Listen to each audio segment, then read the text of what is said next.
नमस्कार बच्चों, आज हम लोग एनसीईआरटी क्लास 12 का क्वेश्चन सॉल्व कर रहे हैं और हमारा चैप्टर है 10 वेक्टर अलजेब्रा।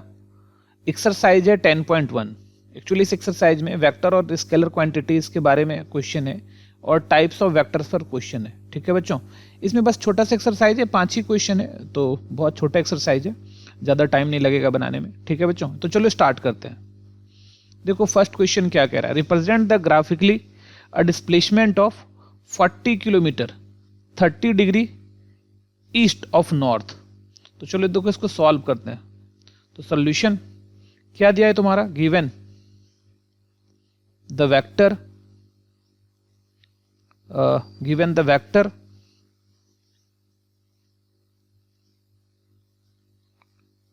वेक्टर रिप्रेजेंट कर रहा है क्या तुम्हारा 40 किलोमीटर का डिस्प्लेसमेंट 30 डिग्री ईस्ट नॉर्थ पे। गिवन द वेक्टर, क्योंकि यहां पर दोनों चीज है, डिस्टेंस भी है और मतलब मैग्नीट्यूड भी है और डायरेक्शन भी है, तो ये वेक्टर हो जाएगा।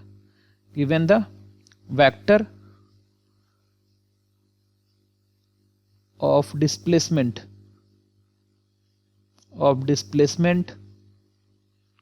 Of 40 kilometre 30 degree east of north, 30 degree east of north. तो चलो देखो कैसे इसको हम लोग दिखाएंगे कि हम लोग ले लेते हैं, सबसे पहले एक्सिस ले लेते हैं और ये वाला ओरिजिन ले लो। तो ये ऊपर जो है ये क्या कहलाता है, नॉर्थ कहलाता है। नीचे जो है वो क्या कहलाता है, साउथ। इस साइड में ईस्ट कहलाता है और इधर क्या कहलाता है, वेस्ट।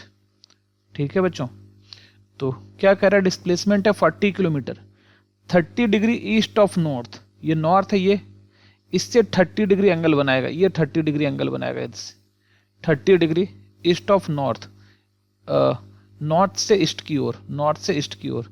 तो यहाँ से ये चल रहा है, ये वाला लाइन चलेगा यहाँ से, ये 30 डिग्री एंगल बनाया और मान लो ये किसी पॉइंट पी पर पहुंचा।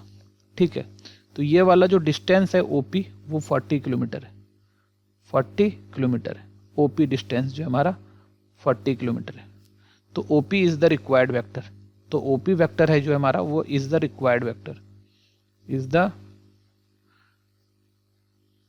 रिक्वायर्ड वेक्टर, ये हमारा रिक्वायर्ड वेक्टर है। ठीक है बच्चों, चलो अब आगे चलते हैं। यही क्वेश्चन था, इसमें और कुछ भी नहीं था। देखो क्वेश्चन नंबर 2 है ना, सॉल्यूशन क्या है हमारा, classify the following measure as scalar और वेक्टर्स। मतलब आपको चुनना है इसमें से कौन सा जो है मेजर जो है वो स्केलर है, कौन सा वेक्टर है। पहला क्या है तुम्हारा, देखो पहला है 10 kg। 10 kg साफ बात है, इसमें सिर्फ मास है ना, तो सिर्फ इसमें मास है, किलोग्राम मास है ना। तो जब मास है इसमें तो इसमें सिर्फ मैग्नीट्यूड है। तो ये क्या है तुम्हारा, ये वाला 10 kg, ये क्या है तुम्हारा स्केलर। 10 kg क्या है तुम्हारा, ये स्केलर क्वांटिटी है। तो लिख सकते हो is a scalar quantity, is a scalar quantity. ये क्या है तुम्हारा स्केलर क्वांटिटी, क्योंकि 10 kg मास में सिर्फ क्या होता है, मैग्नीट्यूड होता है, डायरेक्शन नहीं होता है। दूसरा क्या है तुम्हारा 2 मीटर नॉर्थ वेस्ट। सिंपल सा बात है, 2 मीटर जो है वो अपने आप में क्या है, मैग्नीट्यूड है, और नॉर्थ वेस्ट अपने आप में क्या डायरेक्शन है। तो दोनों मिल गया यहाँ पे, हमको मैग्नीट्यूड भी मिल गया और डायरेक्शन भी मिल गया। ठीक है, तो ये क्या है, वेक्टर क्वांटिटी है, is a vector quantity, is a vector quantity. चलो थर्ड पर बात करते हैं। 40 डिग्री क्या है तुम्हारा, 40 डिग्री। अब समझ लो ये 40 डिग्री जो है हमारा सिर्फ क्या है, सिर्फ इसमें जो है तुम्हारा डिग्री मेजरमेंट, एक्चुअली ये मेजर ही है। 40 डिग्री क्या है तुम्हारा, डिग्री मेजरमेंट, तो सिर्फ मेजर है 40 डिग्री है ना। तो ये एंगल का मेजर है 40 डिग्री, इसका डायरेक्शन फिक्स नहीं है, ऐसे समझ लो। क्या बहुत लोग सोचता है कि सर यही 40 डिग्री होगा, है ना, क्यों ऐसा, ये भी तो हो सकता है कि ये भी 40 डिग्री हो, तो डायरेक्शन फिक्स नहीं होता है इसमें। ठीक है, तो सिर्फ मैग्नीट्यूड है, तो 40 डिग्री ये भी क्या है तुम्हारा, इज अ स्केलर क्वांटिटी,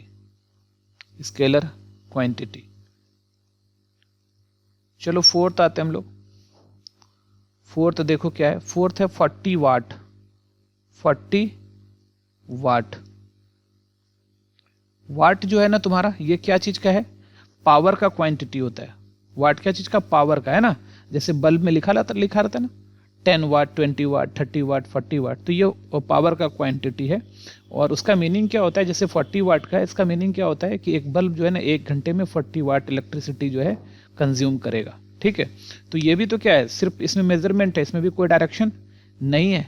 तो ये भी क्या है तुम्हारा, is a scalar quantity, is a scalar quantity, ये भी स्केलर क्वांटिटी आ गया। ठीक है बच्चों, चलो अब क्वेश्चन नंबर चलते हैं 5। 5 क्या है तुम्हारा, 10⁻19 कूलम्ब। ये 10⁻19 कूलम्ब, कूलम्ब क्या होता है, किसका यूनिट होता है कूलम्ब, चार्ज का, है ना। याद है इलेक्ट्रॉन प्रोटॉन पढ़ते हो, चार्ज जो होता है वो कूलम्ब में होता है। तो ये भी क्या है अपने आप में एक, सिर्फ क्या है, मेजरमेंट है। सिर्फ क्या है, ये तुम्हारा मैग्नीट्यूड है, कितना कूलम्ब है, ये तो मैग्नीट्यूड है, इसका भी कोई डायरेक्शन नहीं है। तो ये भी क्या है तुम्हारा, is a scalar quantity. Quantity number 6 देख लेते हैं।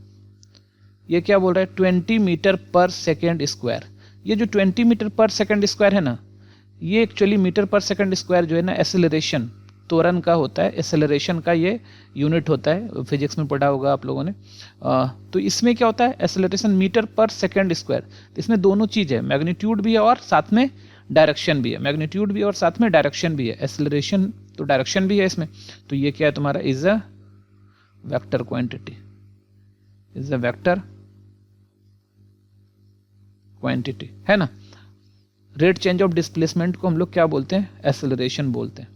ठीक है, तो डिस्प्लेसमेंट में भी हमारा क्या होता है, डायरेक्शन होता है और मैग्नीट्यूड होता है। तो ये हमारा वेक्टर क्वांटिटी हो जाता है।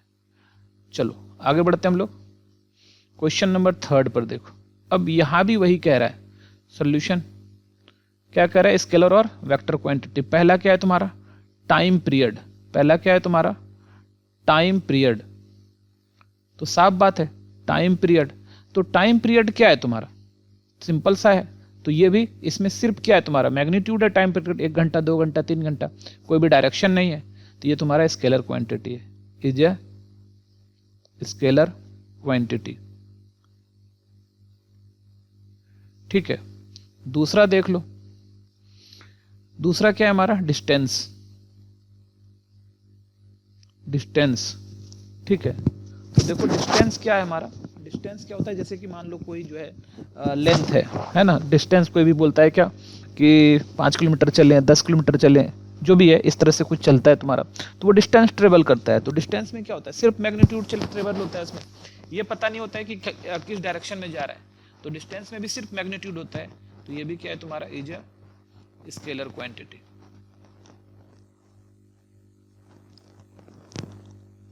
क्वांटिटी नंबर 3 क्या है तुम्हारा, फोर्स। फोर्स क्या होता है, इसमें मैग्नीट्यूड और डायरेक्शन दोनों होता है ना।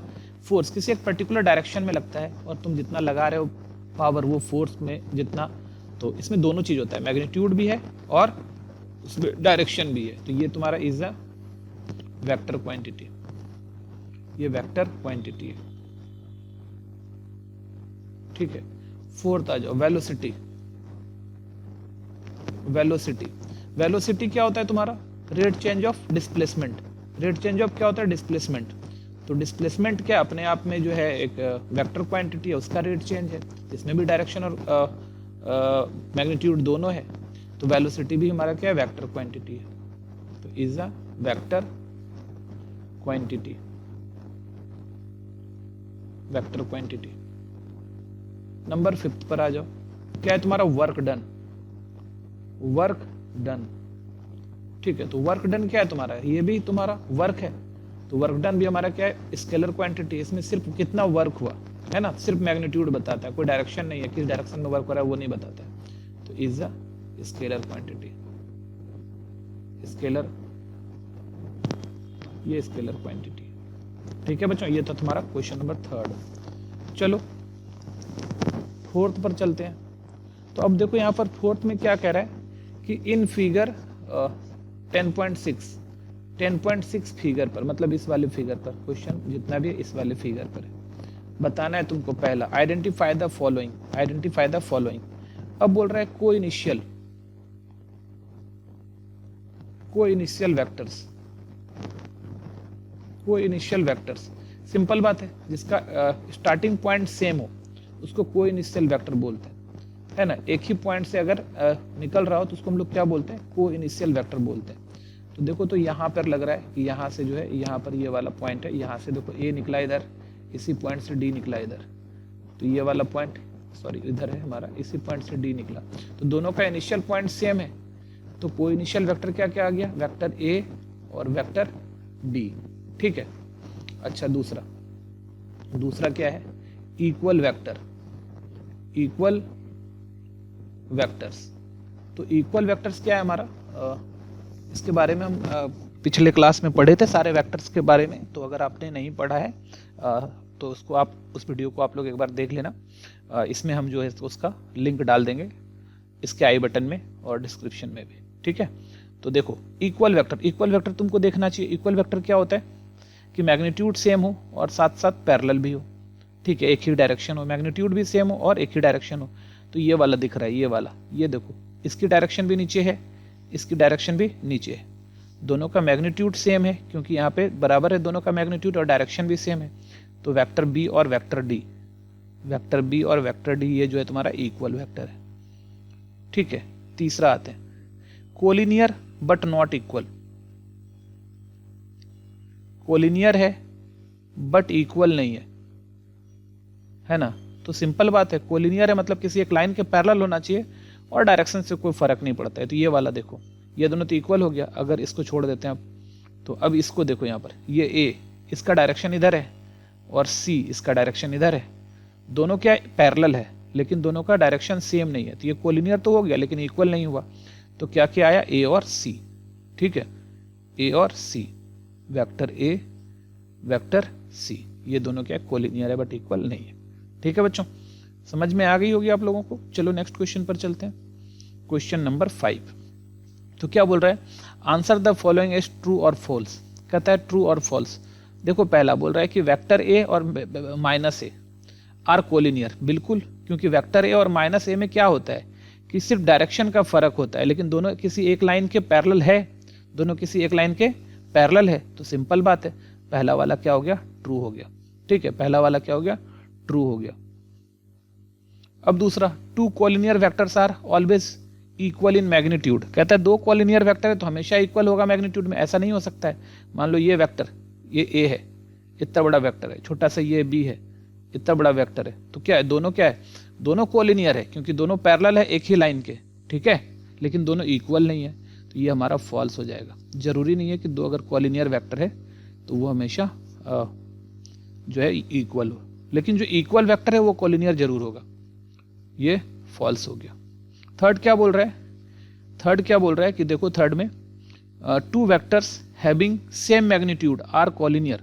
कहता है दो वेक्टर जिसका मैग्नीट्यूड सेम है वो कोलिनियर है। क्या जरूरी है दो वेक्टर जिसका सेम मैग्नीट्यूड है? जैसे कि मान लो ये वेक्टर ए है ना, और यही इस डायरेक्शन में, और इतना ही बड़ा वेक्टर इधर ले लेते हैं बी इस डायरेक्शन में, ठीक है, तो दोनों वेक्टर का मैग्नीट्यूड तो सेम है बट क्या दोनों का डायरेक्शन अलग अलग है ना। तो टू क्या बोलता है कि two vectors having same magnitude are collinear. कहता है सेम मैग्नीट्यूड है तो क्या वो कोलिनियर होगा? ऐसा जरूरी, यहाँ तो ये तो कोलिनियर हो जाएगा, ये तो हम अगर बात करें तो यहाँ तो ये जो खींच दिया हम, ये कोलिनियर हो जाएगा, है ना। लेकिन अब थोड़ा सा समझो बात यहाँ पर कि अगर हम लोग दो वेक्टर लेते हैं तो ये समझ लो यहाँ पर क्या होता है कि two vectors having same magnitude are collinear. बोल रहा है कि दो वेक्टर जिसका मैग्नीट्यूड सेम है वो कोलिनियर होता है। तो अलग अलग कोई भी दो वेक्टर है, मतलब इधर ऐसा ले लो, ए वेक्टर ये रहा और एक वेक्टर ये रहा, दोनों का मैग्नीट्यूड सेम है, तो जरूरी है ये वेक्टर जो इधर है ए और ये जो है तुम्हारा बी, ये कोलिनियर है? तो नहीं हो सकता है।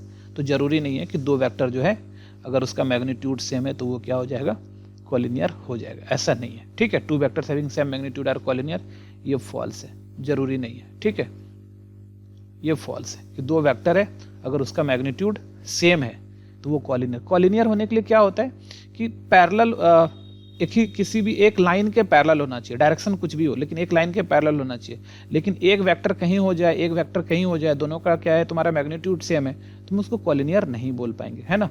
दोनों का मैग्नीट्यूड सेम है लेकिन कॉलिनियर नहीं है। चलो अब कहता है two collinear vectors having the same magnitude are equal. कहता है दो कॉलिनियर वेक्टर है, दोनों का मैग्नीट्यूड सेम है तो वो इक्वल हो जाएगा। हाँ, इसमें ये वाला चीज हम लोग ले सकते हैं, ये वाला चीज कि देखो हम लोगों ने क्या किया कि दो वेक्टर है, दोनों का मैग्नीट्यूड सेम है ना, दोनों का मैग्नीट्यूड क्या है तुम्हारा सेम है ना, और कोलिनियर भी है, दोनों का डायरेक्शन अलग अलग है तो कोलिनियर है, डायरेक्शन से कोई फर्क नहीं पड़ता है कोलिनियरिटी में, कोलिनियर है, ठीक है, बट इक्वल नहीं है। इक्वल कब होता, जब दोनों का डायरेक्शन भी क्या होता, सेम होता, इसका और इसका डायरेक्शन भी सेम होता तब इक्वल होता। तो यहाँ पर दो कोलिनियर वेक्टर है तो ये पैरेलल की तो गारंटी लेता है ना, सेम मैग्नीट्यूड है तो मैग्नीट्यूड भी सेम है, ठीक है। लेकिन ये जो अगर मान लो पैरेलल की गारंटी लेता है लेकिन दोनों का डायरेक्शन सेम है, इसकी गारंटी ये नहीं लेता है। और इक्वल में क्या होता है कि मैग्नीट्यूड भी सेम होना चाहिए और दोनों क्या होना चाहिए, डायरेक्शन भी सेम होना चाहिए, तो इसीलिए ये भी हमारा क्या है, तुम्हारा फॉल्स है। ठीक है बच्चों, ये भी हमारा क्या है, फॉल्स। तो ये हमारा था क्वेश्चन नंबर 5 और इस एक्सरसाइज में यही 5 क्वेश्चन था और उम्मीद करते हैं आपको अच्छे से समझ में आ गया होगा। तो आज के लिए इतना ही, अगले वीडियो में हम लोग अगला एक्सरसाइज सॉल्व करेंगे। ठीक है बच्चों, बाय।